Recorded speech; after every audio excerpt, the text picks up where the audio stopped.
సోదరీ సోదరులారా, కొంచెం ఆలోచించండి. నరుడు ఒక త్రిత్వం. అతడు చస్తాడంటే 3 విధాలా చావాలి. భౌతిక, మానసిక, ఆధ్యాత్మిక మరణాలున్నాయి. అయితే వారికి భౌతిక మరణం వెంటనే రాలేదు. ఆదాము హవ్వలు ఆ తరువాత 900 ఏండ్లు బతికే ఉన్నారు. మరణం అంటే ఎడబాటు. పండు తిన్న క్షణంలోనే నరుడు ఆధ్యాత్మికంగా మృతి చెందాడు. దేవునికి దూరమైపోయాడు. దేవుడైన యెహోవా అనుకున్నాడు, నరుడు ఒంటరిగా ఉండడం మంచిది కాదు. వాని కోసం సాటి అయిన సహాయము చేసి ఇస్తాను. ఆదామును కొంతకాలం దేవుడు ఏదెను తోటలో ఒంటరిగా ఉంచాడు. అతనికి తన అక్కర ఏదో తెలిసి రావాలి.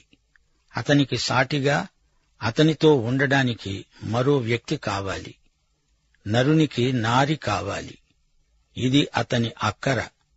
దేవుడైన యెహోవా ప్రతి భూజంతువును, ప్రతి ఆకాశ పక్షిని నేల నుండి నిర్మించి, ఆదాము వాటికి ఏ పేర్లు పెడతాడో చూడాలని వాటిని అతని వద్దకు రప్పించాడు.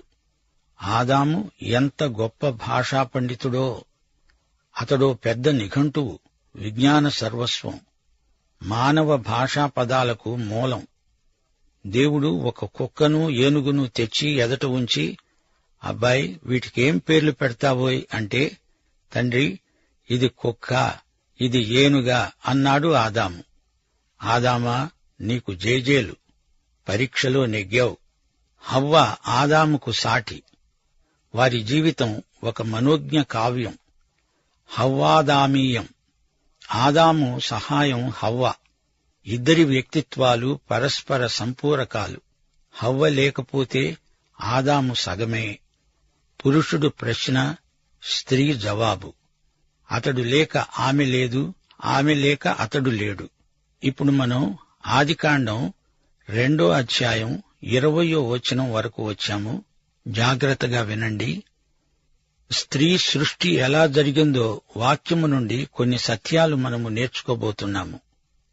దేవుడైన యెహోవా ఆదామునకు గాఢ నిద్ర కలుగజేసి, అతడు నిద్రించినప్పుడు అతని ప్రక్కటెముకలలో ఒకటి తీసి ఆ చోటును మాంసముతో పూడ్చివేశాడు. తరువాత దేవుడైన యెహోవా తాను ఆదాము నుండి తీసిన ప్రక్కటెముకను స్త్రీనిగా నిర్మించి ఆమెను ఆదాము నొద్దకు తీసుకొని వచ్చాడు. ఆదాము నుండి స్త్రీ తీయబడింది. స్త్రీ ఆదాము ప్రక్కటెముక గనుక ఆదాము ప్రక్కనే ఉంది. ఇద్దరి సమానత, సమత ఇందులో కానవస్తాయి. ఇద్దరిలో హెచ్చుతగ్గులేమీ లేవు. ఆదాము తలలో నుండి హవ్వ రాలేదు. ఆదాము మానసికంగా ఆమె కంటే గొప్పవాడేమీ కాడు. స్త్రీ అతని పాదములో నుండి తీయబడలేదు. ఆమెను అతడు అణగద్రొక్కటానికి వీల్లేదు. ప్రక్కలో నుండి ఆమెను తీశాడు గనక ఆమెకు అతనితో సమాన ప్రతిపత్తి ఉంది. ఇద్దరి మధ్య మమత, సమత ప్రవర్తిల్లాలని దేవుని చిత్తం. హవ్వ ఆదాముకు అర్ధాంగి. దేవుడు అంటున్నాడు, స్త్రీలారా, మీ భర్తలకు లోబడి ఉండండి అంటే ఏమిటి? మీరు మీ భర్తలకు బాధ్యురాండ్రు. అతని ప్రేమ వైఖరికి ఈమె ప్రతిస్పందన. పురుషునిలో 2వ సగం భార్య. ఆమె లేకుండా అతడు సగం మనిషి. నా సోదరీ సోదరులారా, నా మాట నమ్మండి. హవ్వ అతిలోక సుందరి. అసలు స్త్రీలో ఏమైనా మార్దవం, అందం ఉందంటే అదంతా హవ్వ తల్లి నుండి సంక్రమించిన లక్షణమే. హవ్వ రూపం, గుణం అందమైనవి. ఆమెలో ఎన్నెన్నో అందాలున్నాయి. ఆమె బాహిర సౌందర్యం, అంతఃసౌందర్యం ఒకదానితో ఒకటి పోటీ పడుతున్నాయి. ఆమె అందాల దీవి, సుగుణాల రాశి. ఆదికాండం 2వ అధ్యాయం 23వ వచనం. అప్పుడు ఆదాము అన్నాడు, నా ఎముకలలో ఒక ఎముక, నా మాంసములో మాంసము. ఈమె నరునిలో నుండి తీయబడినది గనుక నారి అనబడుతుంది. హీబ్రూ భాషలో ఇష్ అంటే పురుషుడు, ఇషా అంటే స్త్రీ. ఈమె అతని అర్ధాంగి. అతడు ప్రశ్న, ఆమె జవాబు. పురుషుడు నాయకుడు, స్త్రీ నాయిక. దేవుడు అతణ్ణి ముందు సృజించాడు. అతడు ముందు ఉన్నాడు, ఆమె అతని వెంట నడుస్తుంది. పురుషుడు వీరుడు, ఆమె వీరనారి. అతడు చక్కగా నడుస్తూ ఆమెను నడిపిస్తాడు. పురుషుడు ప్రేమికుడు, ఆ ప్రేమకు ప్రతిస్పందన స్త్రీ. అతడే ముందు చెప్పాలి, ప్రియసతీ, నిన్ను ప్రేమిస్తున్నాను. అప్పుడామె బదులు చెబుతుంది, ప్రేమిస్తున్నాను అంటుంది. భర్తే భార్యకు ప్రేమను ఇచ్చి పుచ్చుకుంటాడు. అతడు మంచి భర్త అయితే ఆమె మంచి భార్య. ఇది సరైన సమీకరణం. దారి చూపాల్సినవాడు భర్త. కాబట్టి పురుషుడు తన తండ్రిని తన తల్లిని విడిచి తన భార్యను హత్తుకుంటాడు. వారు ఏక శరీరమై ఉంటారు. అంటే భార్యకు భర్త బాధ్యుడు, అతని దారి జవాబుదారి. ఇక మీదట అతడు తన తల్లిదండ్రులకు బాధ్యుడు కాడు. కొత్త అధికారాలు, కొత్త సంసారం. అప్పుడు ఆదాము అతని భార్య వారిద్దరూ దిగంబరులై ఉన్నారు. అయితే వారు సిగ్గు ఎరుగక ఉన్నారు. వారికి వస్త్రాలు లేవా? వారు వివస్త్రులా? నేనలా అనుకోను. వారికి మహిమ వెలుగు వస్త్రాలేవో ఉన్నాయి. స్త్రీ పురుష సృష్టిలోని ఆకర్షణ అనిదం పూర్వము, అనితర సాధ్యము. దేవుడు వీరిద్దరినీ జత చేశాడు. వీరు దంపతులు, భార్యాభర్తలు. దేవుడు వీరిని జతపరిచాడు. దేవుడు తన ప్రజలకు కొన్ని వ్యవస్థలనుగ్రహించాడు. వాటికి మనుషులు విధేయులవ్వాలి. వివాహము అట్టి వ్యవస్థ. పెండ్లి కానివారు వైవాహిక నిబంధనలను మన్నించాలి, పాటించాలి. దైవ నిర్ణయానికి తలవొగ్గాలి, తప్పదు. వైవాహిక నియమాలను నేడెందరో ఉల్లంఘిస్తున్నారు, శోచనీయం.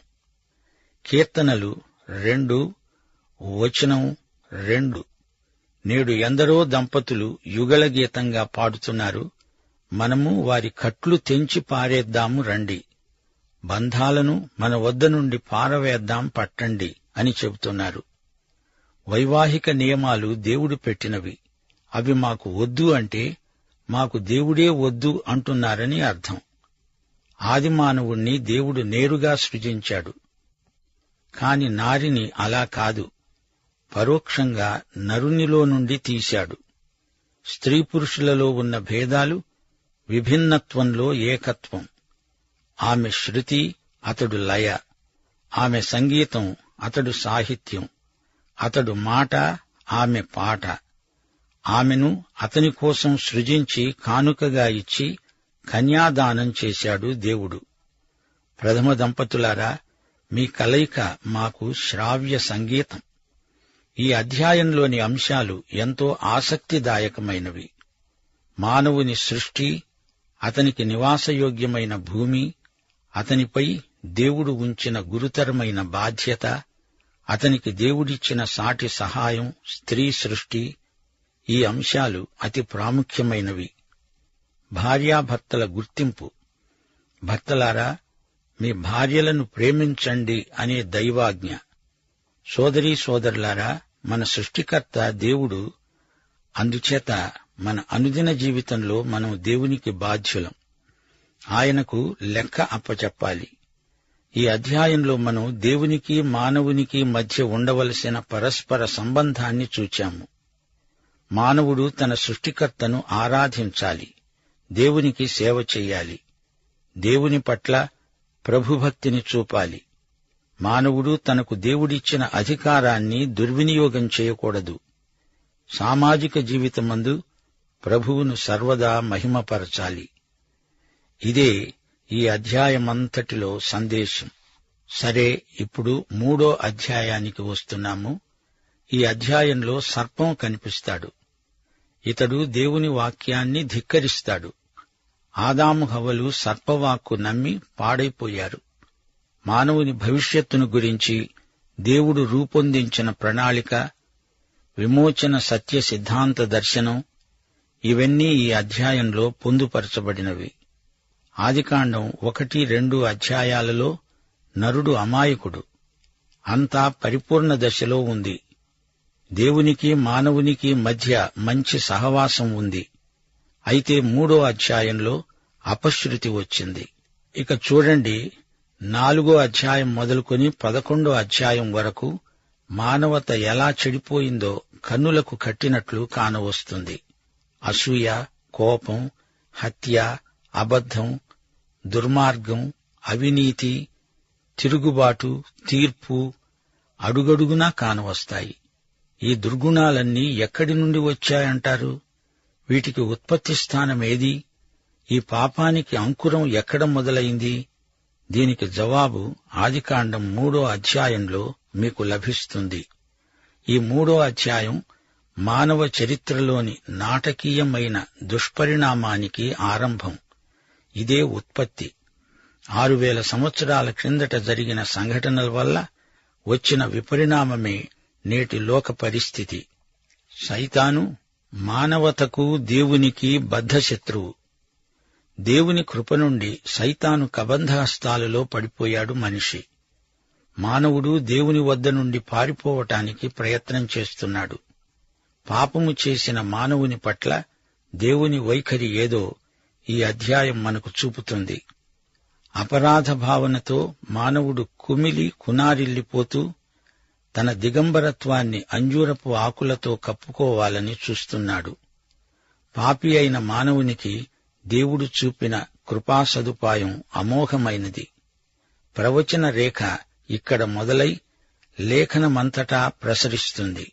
చూడండి, దేవునికి మనకు మధ్యవర్తి లేకపోతే మనకు దేవుణ్ణి చేరే అవకాశమే లేదు. ఇప్పుడు సర్పం తారసిల్లుతున్నది. ఈ సర్పం దేవుని వాక్యాన్ని గురించిన అనుమానాలను, అపోహలను కలిగించాడు. ఇది హవ్వ ఎదుర్కొన్న గొప్ప శోధన. దేవుడైన యెహోవా చేసిన సమస్త భూజంతువులలో సర్పము యుక్తిగలదై ఉన్నది. అది ఆ స్త్రీతో అన్నది, ఇది నిజమా? ఈ తోట చెట్లలో దేని ఫలములనైనా మీరు తినకూడదని దేవుడు చెప్పాడా? అసలు ఎందుకు ఈ శోధన వచ్చినట్లు గమనించండి. మానవుణ్ణి దేవుడు అమాయకుణ్ణిగా చేశాడు గాని మనిషి నీతిమంతుడు కాడు. మనిషిని దేవుడు అలా చేయలేదు. నీతి అంటే ఏమిటి? నీతి అనే దానికి అసలైన అర్థమేమిటంటే, శోధన వచ్చినప్పుడు లొంగకుండా నీ అమాయకత్వాన్ని రుజువు చేసుకోవడం. అది నీతి. శోధన నిన్ను అభివృద్ధి చేయగలదు, లేదా నిన్ను నాశనం చేయగలదు కూడా. శోధన వచ్చింది అంటే ఈ రెండిటిలో ఏదో జరిగి తీరుతుంది.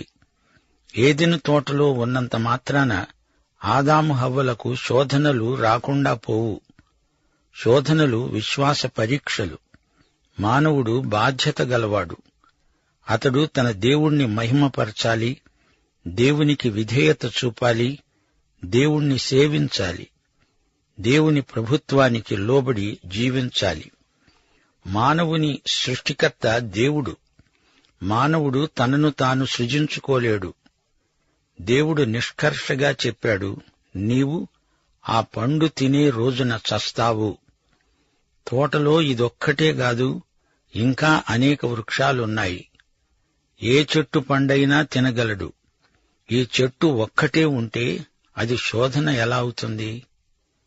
ఈ వచనంలో మనకు సర్పం తారసిల్లుతున్నది. ఈ సర్పం ఎక్కడి నుంచి వచ్చింది? అసలు ఈ సర్పం ఏదెను తోటలోకి ఎలా జొరబడింది? ఏమో, అది ఏదెను తోటలో మటుకు ఉంది, మనకక్కడే కనపడుతుంది. సైతాను సర్పాన్ని వాడుకున్నాడు. 2 కొరింథీ 11వ అధ్యాయం 14వ వచనంలో పౌలు ఇదే హెచ్చరిక చేస్తున్నాడు. ఇది ఆశ్చర్యము కాదు. సైతాను తానే వెలుగుదూత వేషము ధరించుకుంటున్నాడు. సైతానును గురించి ప్రకటన గ్రంథంలో ఎక్కువగా చెప్పబడింది. ప్రకటన 12వ అధ్యాయం 9వ వచనం, సర్వలోకమును మోసపుచ్చుతూ అపవాది అని, సైతాను అని పేరుగల ఆది సర్పమైన ఆ మహాఘట సర్పము పడద్రోయబడింది. దాని దూతలు దానితో కూడా పడద్రోయబడ్డారు. ప్రకటన గ్రంథం 20వ అధ్యాయం 2వ వచనంలో కూడా ఈ సైతాను పేర్కొనబడ్డాడు. అతడు ఆది సర్పమును, అనగా అపవాది సైతాను అనే ఆ ఘటసర్పమును పట్టుకొని 1000 సంవత్సరాలు వానిని బంధించి అగాధములో పడవేశాడు. ఈ సర్పం మామూలు పాము కాదు, దీనికి విపరీతమైన దుష్టశక్తి ఉంది. ఈ ఘటసర్పం పుట్టుపూర్వోత్తరాలు యెషయా గ్రంథం 14వ అధ్యాయం, యెహెజ్కేలు 28వ అధ్యాయాలలో తేటగా చెప్పబడి ఉన్నాయి. ఆదికాండం 3వ అధ్యాయం 2-3 వచనాలు. ఆ స్త్రీ సర్పముతో అన్నది, ఈ తోట చెట్ల ఫలములను మేము తినవచ్చును.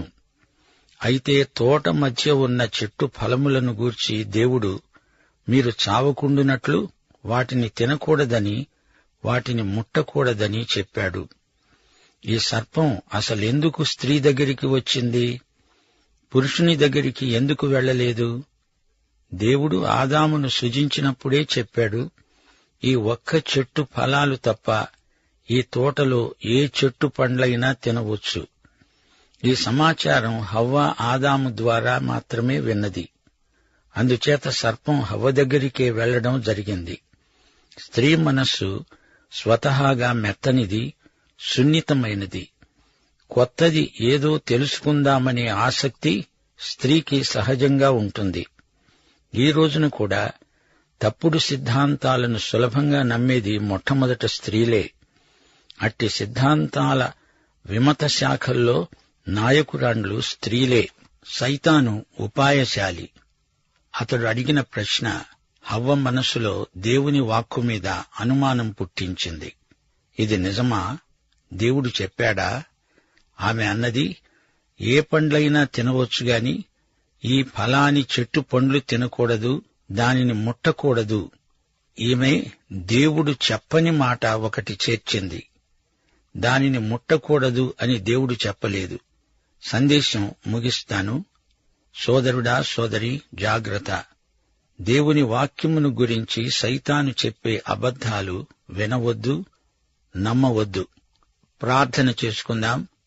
కృపామయ దేవా, ఈ రోజున నీవు మాకు నీ పరిశుద్ధాత్మ ద్వారా నేర్పిన ఈ గొప్ప పాఠము కోసమై నీకు కృతజ్ఞులం.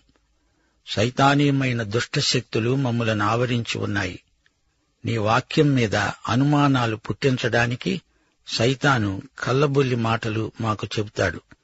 వాటిని మేము వినము, అపవాదిని ఎదిరిస్తాము, నీకు లోబడి ఉంటాము.